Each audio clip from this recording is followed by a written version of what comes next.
Hey Optimantis, Chris here.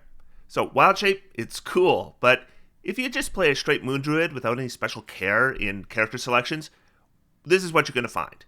At level 2, you're super powerful. By level 5, you're doing fine. But soon afterwards, you're going to find that Wild Shape on its own, it just doesn't keep up. You can't cast spells, and the forms just aren't improving at the rate that your fellow party members' features are scaling. And furthermore, and maybe more importantly, your own spells are going to, just as you level up, be way and way more impactful than anything your Wild Shape feature can do. So, if we want to play a Wild Shape focused character, it involves careful selections. Spell selections, feat selections, racial selections, Wild Shape form selections, all of which, by the way, I've covered in videos leading up to this one, where we discuss getting the most out of multiclassing selections for our Wild Shaping character. So I'm going to do a quick topic change here, and I know this is when a lot of my viewers skip ahead, but I'm asking you to hold off this time. If you watch my videos, you probably know I tend to use maps with grids when I play D&D. I think that's pretty common in the optimization community, especially if I'm running a game on a virtual tabletop. I'm always scrambling to find the right map for the encounter I'm trying to run. And you already know this if you've run the official adventures for D&D. They provide you some of the maps, but not all the ones you need. And that adds hours of hunting down something someone has created that at least kind of fits the bill. Same thing if you bought the book, right? So if you bought the adventure book, the maps are in there, but if you want a digital copy, you're going to have to hunt it down. This is the last thing I need when I'm already doing the work of prepping for those sessions. I mean, you could play on a grid and just draw on the grid, and that does work in a pinch. But I find maps that have those little details that give players more options just add so much, whether it's hiding under the broken cart or using the ladder to climb to the roof. So it's improving the experience for the players as well as making the DM's life easier. So the maps you're seeing have been created by Tessa Moorcroft. She's one of my patrons and a community creator. Online, her work is under the title Tessa Presents Maps. What she does, and this is so smart, is she creates the missing maps from the Adventure Pass. So if you want to run Curse of Strahd, you could spend many hours searching down maps before every single session, or you could spend $10 once and you're done. Some of Tessa's work is also free. She keeps a folder for each campaign she works on that holds digital and printable handouts, tokens, lists of encounters, and creatures in them, and sometimes recreations of the official maps or maps for community projects. Now, the big news is that if you play on Roll20, the DM's Guild and Roll20 have created a partnership allowing content you buy on the DM's Guild to be directly loaded into Roll20 as game add-ins. Tessa has been working hard to make sure her maps have the dynamic lighting already done for you, so when you upload them, they're ready to go. Here's the thing, I'm not going to rehash the whole OGL debacle again, but I'll tell you something. The big third-party publishers have done exceedingly well from all of this, but the smaller ones have been devastated. So I'm advertising her work here, but this isn't a paid spot. We have creators who are supporting our games who are having a tough time right now. And if you want to support your games with purchases that help the people who could really use it right now, I encourage you to support Tessa and the other smaller third-party creators. I'm putting the links to her work in the video description. Thanks. Let's get back to talking about Wild Shape. So first, let's just acknowledge that if we want to multiclass, we're going to need at least 2 levels of Druid to get Wild Shape and our Circle of the Moon subclass. And if you want to multiclass your Druid, you're going to need a minimum 13 in Wisdom. We also need to meet the multiclass requirements of whatever class we want to access. I think the first thing we should look at is the Moon Druid though. Just how many levels of Moon Druid do we want before multiclassing? So level 2 gives us our challenge rating 1 beast forms, and honestly, they're really potent when you're second level. If the character we're making isn't ever going to get to higher levels, then multiclassing at level 2 works just fine. I mean, take your 2 levels of Druid and a few Barbarian levels, Rage, Reckless Attack, and have some fun, or multiclass into something else, it doesn't matter. As long as you're low levels, 2 levels in Moon Druid is going to give you an effective character. However, if we are progressing to higher levels, this jump point doesn't work very well. Our beast form attacks just aren't going to scale, and they won't be considered magical. 34 hit points is a ton when you're second level. It's really not much when you're 10th level, even if you use your Wild Shape twice. So level 2 is an ideal jump point for low level characters, but if we're planning on using Wild Shape at higher levels, we're just not going to be able to get away with 2 levels in Moon Druid. So at level 6, our attacks while Wild Shape are treated as magical, which solves the one big issue, but it presents a new one. We can now access challenge rating 2 beasts, but challenge rating 2 beasts just aren't much better than challenge rating 1 beasts, and we're 6 levels in. Once we add a few multiclassing levels, this amplifies the problem with Wild Shape scaling. Challenge rating 2 forms aren't great at 6th level, but they're pretty terrible if you're 11th level. Level 10 is a whole lot of levels, but it's when we get our elemental Wild Shape feature. And what happens after level 10 in Druid is pretty interesting. The Wild Shapes just don't really get better than the elemental forms. The Mammoth, the highest challenge rating form a Druid can Wild Shape into, isn't available until level 18 in Druid. And overall, I'm not sure it's better than the elemental forms. Now, the elemental forms use both our Wild Shape uses, but we have a good duration.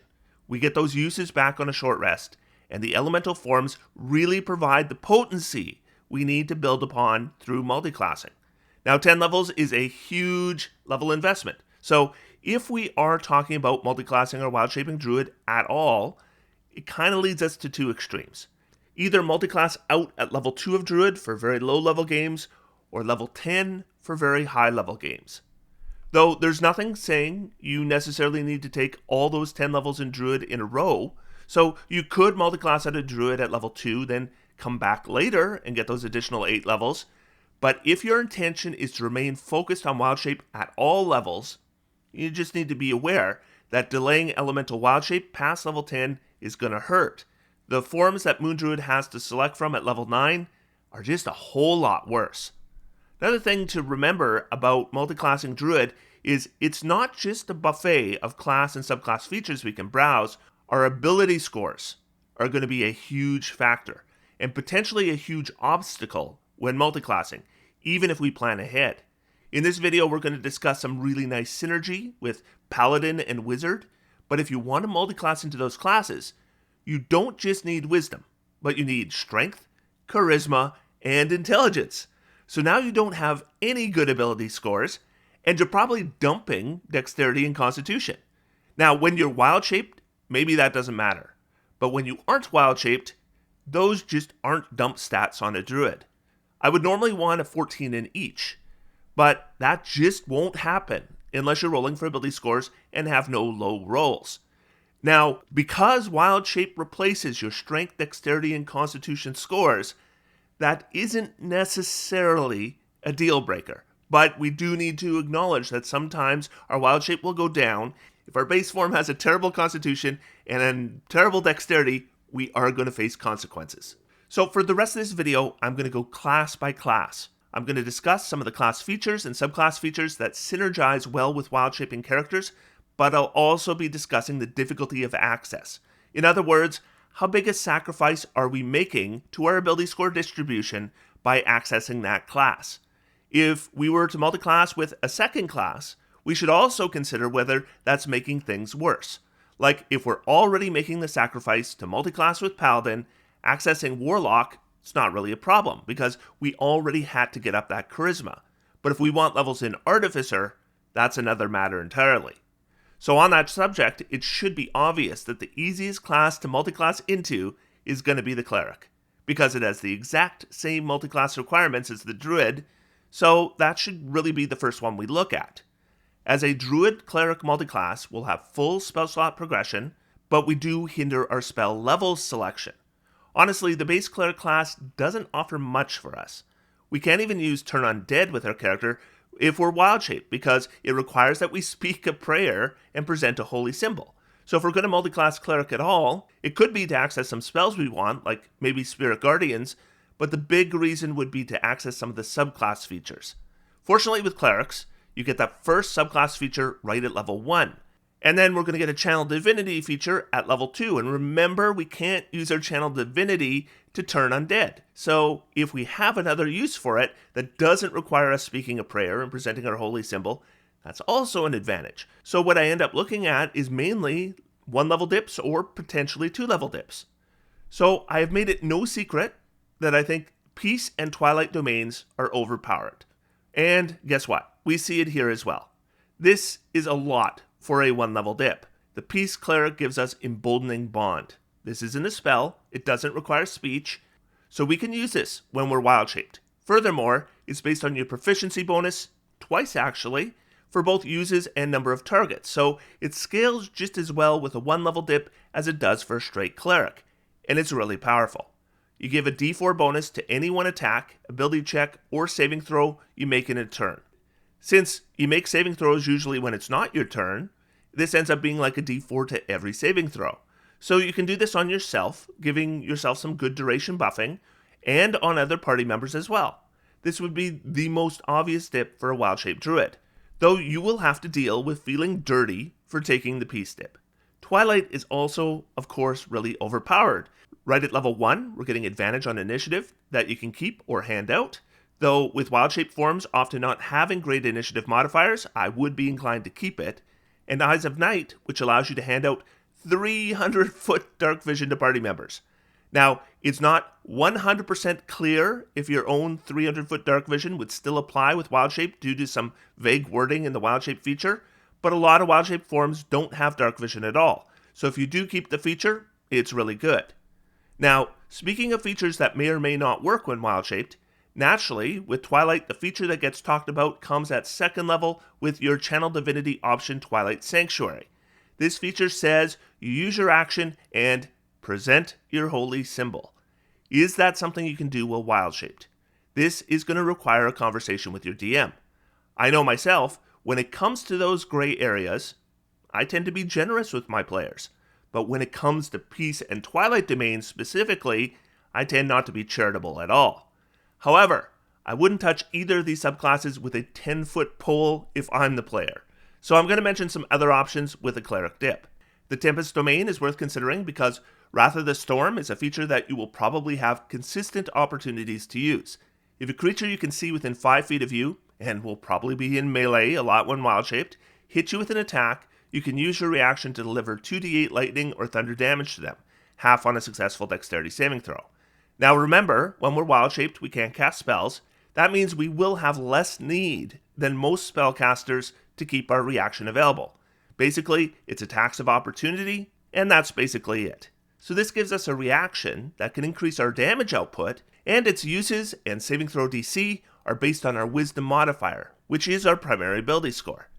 The War domain is pretty interesting. With a 1-level dip, we get War Priest, and this allows us, when we take the attack action, to make one weapon attack as a bonus action. This is limited in uses based on our Wisdom modifier, which of course is our primary ability. For straight War Clerics, this is so-so, because first off, Clerics don't often take the attack action at all. And secondly, they often have other uses for their bonus action. But a wild-shaping Druid has neither of those restrictions. Also, a bonus action attack for Cleric is going to be what? A Warhammer attack? For us, we could be looking at a very potent attack. With an elemental wild shape, this would be a 50% increase to offense on a turn when we use it. With wild shape forms with one big attack, it's doubling the offense. Speaking of one really big attack, if that's the way we're going, it's actually worth looking at a 2nd level in the War domain for Guided Strike. This will give us a method to use our Channel Divinity to turn almost any miss into a hit as long as we didn't roll a natural 1. It gives a massive plus 10 bonus to the attack roll, and you can add it after we make the attack, so it only gets used when we need it. So as far as Cleric goes, depending on your subclass selection, I think a 1-level dip can be pretty good, and maybe 2 levels of dip with Twilight or War domains. There are no other classes as easy to qualify for as Cleric, but we'll start by those that are going to require a 13 dexterity score, because dexterity normally isn't a dump stat for us, and a 13 is very reasonable. We're going to start with one that's really fast. Rogue. Don't multiclass to Rogue. See, fast. Though I should take a bit of time to explain. In order to use Sneak Attack, you need to use a ranged or finesse weapon, and although some wild shape forms are using dexterity to attack, the finesse property is a specific thing that isn't mentioned. So you would get no Sneak Attack. And if you're a rogue without Sneak Attack, you've probably made a wrong decision somewhere along the line. The next is the Ranger. So the Ranger needs Wisdom and Dexterity to multiclass, so that's no different for our Druid than if you just needed Dexterity, because we already have the Wisdom. So with a 1-level dip, you can use the optional class features from Tasha's Cauldron of Everything to switch out your favored enemy feature for favored foe. The die type scales with rangers in level, but the uses scale off proficiency bonus. So it's a pretty easy way to add a d4 of damage per round. This does use your concentration, so it'd be for use when we're not maintaining concentration on a spell. This could be because we lost concentration, or maybe a spell we set up has already expired. A 2nd level ranger will scale our spell slot progression and give us a fighting style. Not many fighting styles work with Wild Shape. They tend to require either a weapon or that you're wearing armor. Blind fighting is really the only option, and I talked about blind fighting and Wild Shape before. It gives you a special sense of blind sight 10 feet, which maybe doesn't carry over when Wild Shaped. Though in my personal opinion, that special sense is the representation of the fighting style itself, so at least in my view, it should carry over. But it is definitely something I would talk about with my DM to be sure. If it doesn't, then really none of the fighting styles available to Rangers work for us when we're Wild-Shaped. 3rd level, of course, is our subclass selection, and you know what comes next. Gloomstalker. Gloomstalker gives that famous 1-2 punch at level 3 with Dread, Ambusher, and Umbral Sight. Umbral Sight basically makes us effectively invisible to creatures relying on dark vision to see us, and Dread Ambusher gives those huge round 1 boosts, more movement, more attacks, more damage. I wasn't sure at first if this worked, because it specifies the attack needs to be a weapon, and extra damage is the weapon's damage type. But then I remembered that natural weapons are considered weapons, so it should all be good. Swarmkeeper gets an honorable mention through Gathered Swarm. On each of your turns, when you hit a creature with an attack, you can add an additional d6 of damage, move yourself 5 feet without provoking opportunity attacks, useful if you want to get in and then out again, or force 15 feet of movement on your enemy if they fail a strength saving throw with a DC based on our wisdom. The nice thing about force movement for Gathered Swarm compared to most force movement is direction. So the shove attack, the telekinetic feat, repelling blast, thunder wave, these all limit force movement to either towards you or away from you, or in the case of telekinetic, either of those 2 options. But with Gathered Swarm, as long as it's horizontal movement, you can move them in any direction. So that kind of versatility is handy when you're attempting to move the enemy into a static harmful effect. So let's continue to look at our classes that we need dexterity to qualify for with the monk. Like the ranger, the monk needs dexterity and wisdom, and we already have the wisdom. In the case of the monk, just be aware some stuff works and some doesn't. What works is unarmored defense. It sets our armor class when we're not wearing armor to 10 plus our dexterity and our wisdom modifiers. When we're wild-shaped, our dexterity is replaced by that of the creature, and our wisdom doesn't change. So as long as we choose a high dexterity form, we should be able to get a fairly decent armor class. So let's say we took the form of a giant constrictor snake and had a +3 wisdom modifier. So instead of an armor class of 12, which is awful, we would have 15, which still isn't amazing, but it is still 3 higher than 12. In cases where your form has natural armor, you will get a smaller boost, or potentially no boost at all. At higher levels though, this gets better. So the air elemental is what I would consider probably the best wild-shaped form, period. It just so happens this one happens to work really well with unarmored defense. Dexterity +5, and assuming we eventually get our wisdom up to 20, that's a solid 20 armor class instead of an iffy 15. On the other end of the spectrum, the earth elemental, which is also one of your best forms, but unarmored defense wouldn't help us at all, because that 8 points of natural armor is better than anything we're going to get through unarmored defense. Now, what doesn't work from our monk features? Well, for the most part, martial arts. I mean, technically, we can use it, but we won't. It allows the monk to make an unarmed strike as a bonus action when they take the attack action using an unarmed strike or monk weapon, and that's what kills it. We can use a d4 for the damage die for either. This just doesn't work very well for us. Here's why. So circling back to our air elemental, we make 2 slam attacks with multi-attack, and according to the monster manual, the most common actions that a monster will take in combat are melee and ranged attacks. These can be spell attacks or weapon attacks, where the weapon might be a manufactured item or a natural weapon. In other words, the slam attack is considered a natural weapon, which is a weapon, but not a monk weapon. Meaning, if we make our 2 slam attacks on our turn, then we don't qualify for the bonus action attack. And I'll field a guess here that some of you are wondering if you could just do unarmed attacks with your air elemental, And the answer is yes, you can, but no, you shouldn't. You can do unarmed strikes in any form, but your damage is going to be a d4 plus 5, not 2d8 plus 5. Furthermore, your multi-attack requires you make slam attacks to use it. So to activate the bonus action attack with martial arts, you would have to make a single unarmed strike for a d4 plus 5 damage to get a bonus action attack for the same damage, instead of 2 attacks that do more damage without using your bonus action. It's just an awful trade. The air elemental is just one example, but we basically run into the exact same problem regardless of our wild shape form. Now, if you're thinking here of a workaround where we make our slam attack natural weapon a monk weapon with the optional dedicated weapon feature, I'm way ahead of you, and unfortunately, it says this: the weapon must be a simple or martial weapon, and our natural weapon has neither of those distinctions. If we did go beyond level 1 in monk, we get a number of features that actually do work, though my reservations regarding the effectiveness of some of these features are on the record. We can have ki, we can absolutely spend it.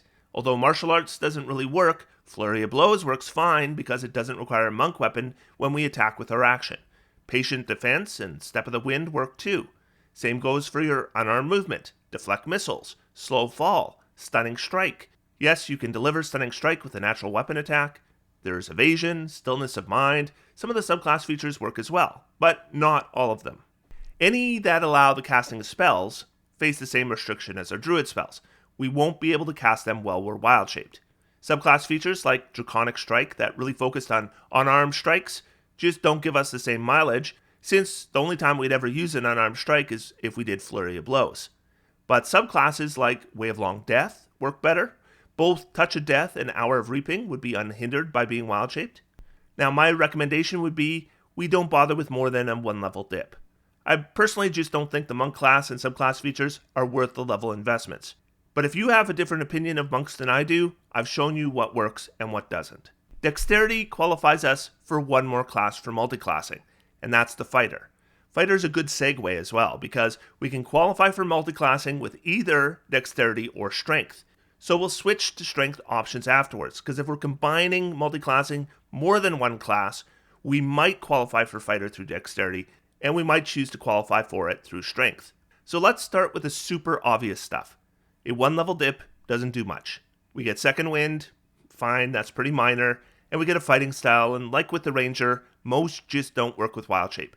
With fighter, we do get one more possible fighting style option though, and that's superior technique, which gives us a Battlemaster maneuver with a superiority die. And although a lot of Battlemaster maneuvers don't work when we're wild shaped, a lot do, and we're going to go over that in a bit. At second level, of course, Action Surge is good, and it works well with wild shape. But let's talk about the fighter subclasses, and since I was just talking about superior technique, let's start with Battlemaster. So unfortunately, there are a couple maneuvers that just don't work with wild shape.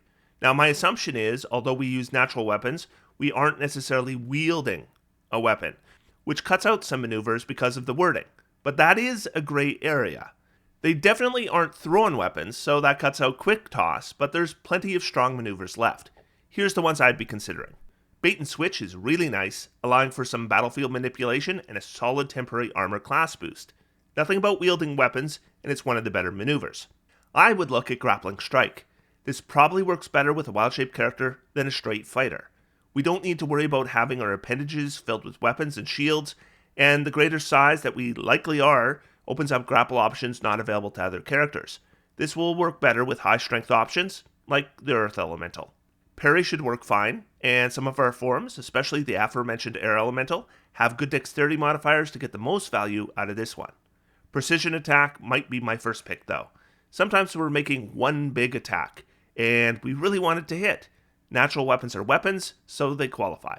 So we're going to move on to Rune Knights, and they are one of the best fighter subclasses.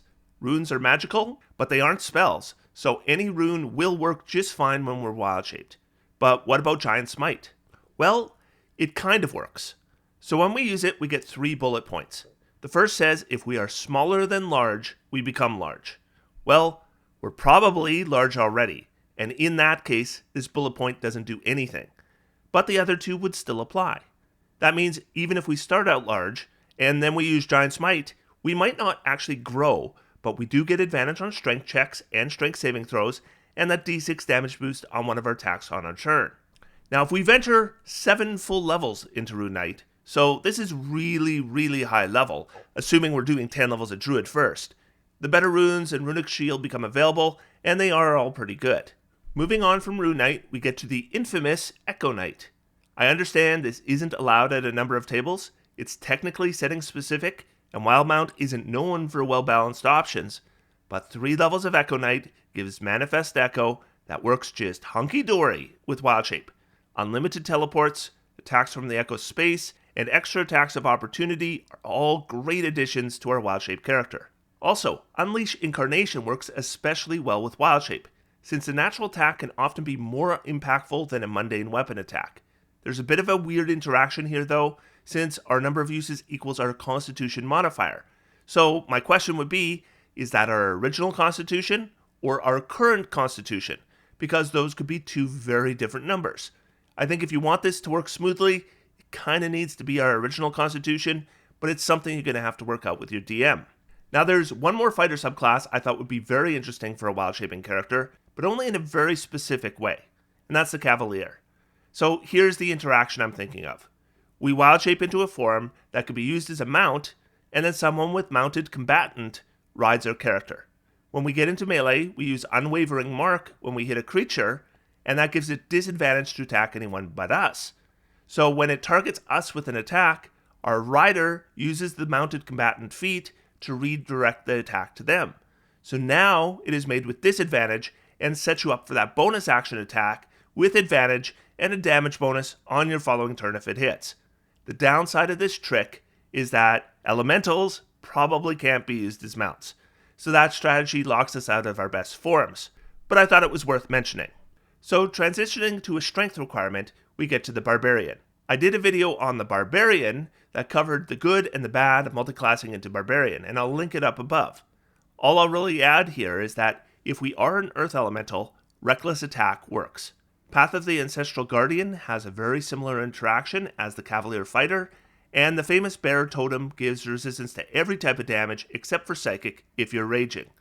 One little inconvenience of the Barbarian is there are damage bonuses with Rage and potential advantage with Reckless, but they both require strength-based attacks, and it is not clearly marked on monster entries if they're using strength or dexterity for attacks, so you have to check for yourself. The fastest way is to look at the damage modifier for their attacks and see which ability score it matches. If your strength and dexterity modifier are the same, I assume you would just pick. So moving on from Barbarian, but still talking strength, then we're moving on to Paladin.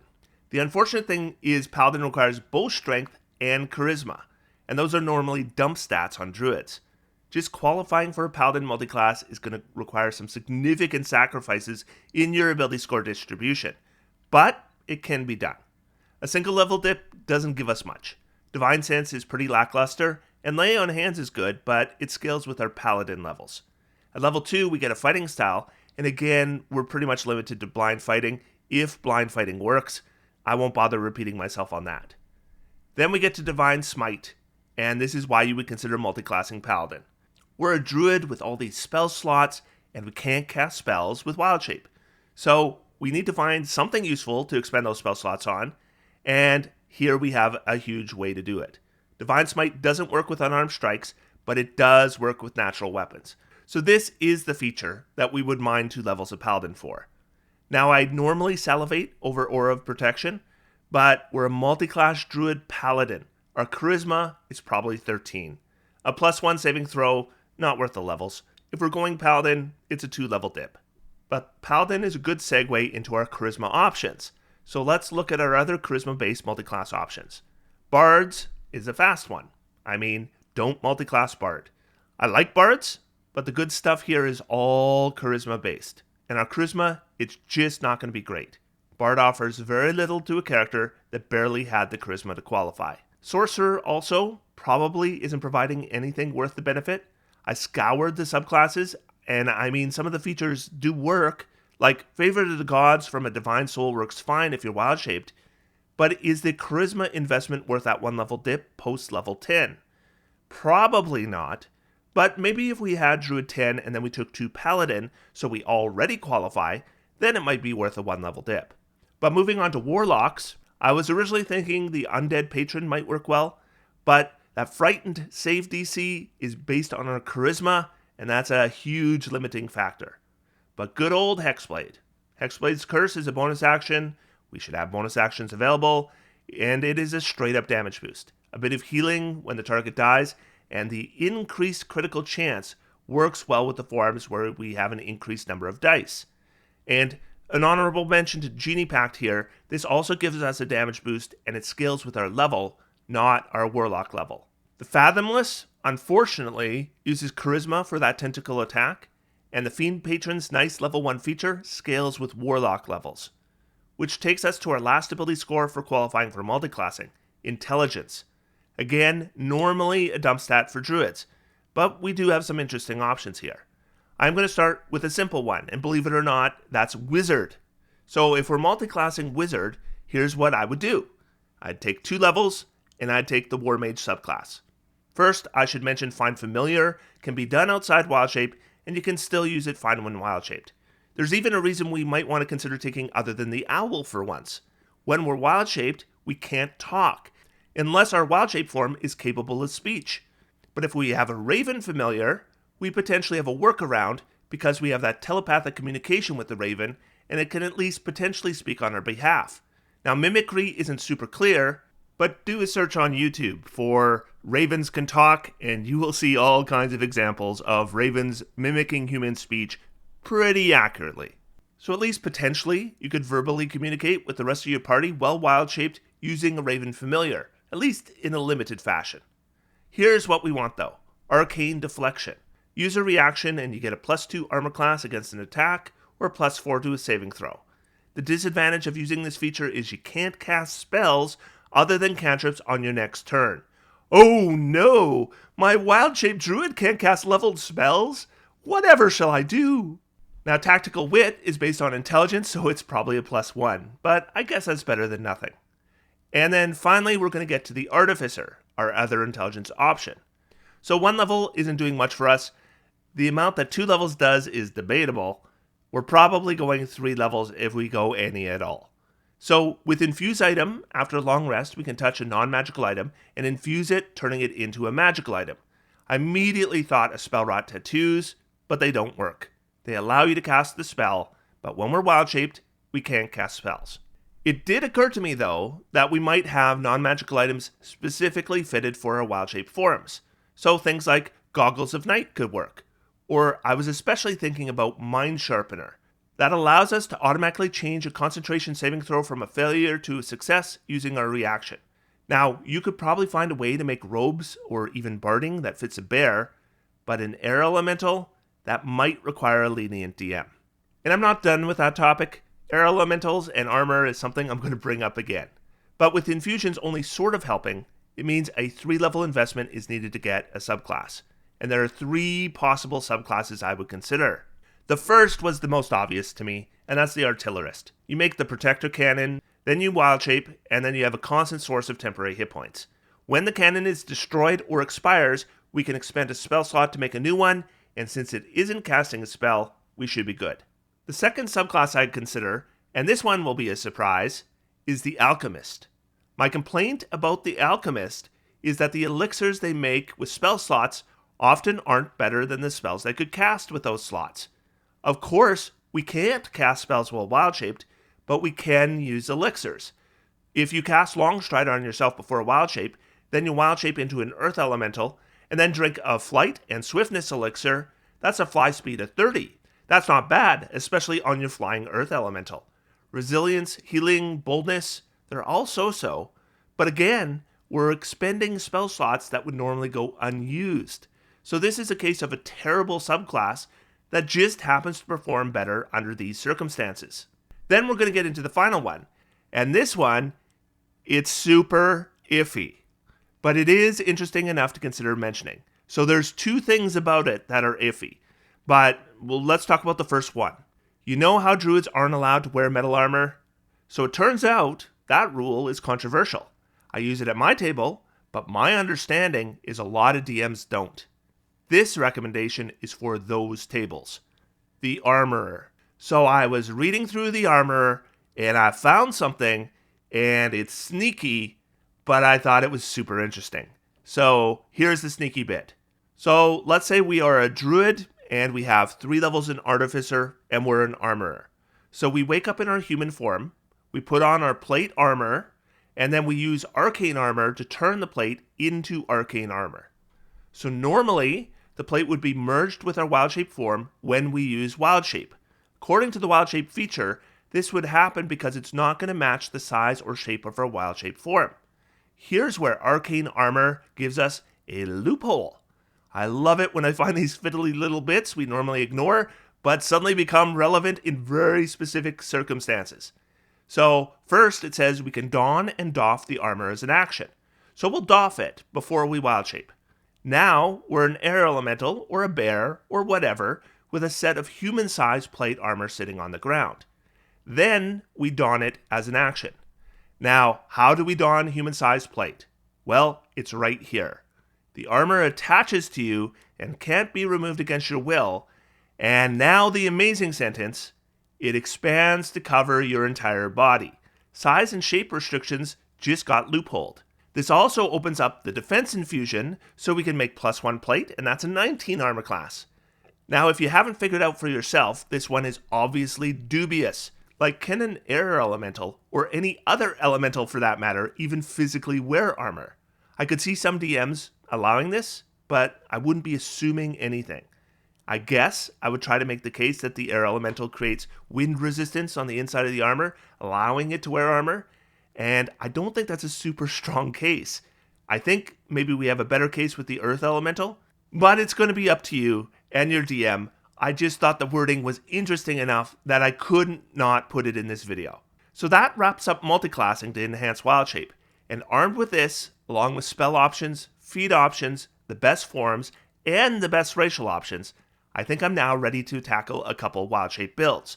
So those are going to be next as we wrap up my series on Wild Shape. So until then, I'm going to sit back, relax, and have some fun. D&D is for everyone. Thanks everybody, and I'll talk to you soon.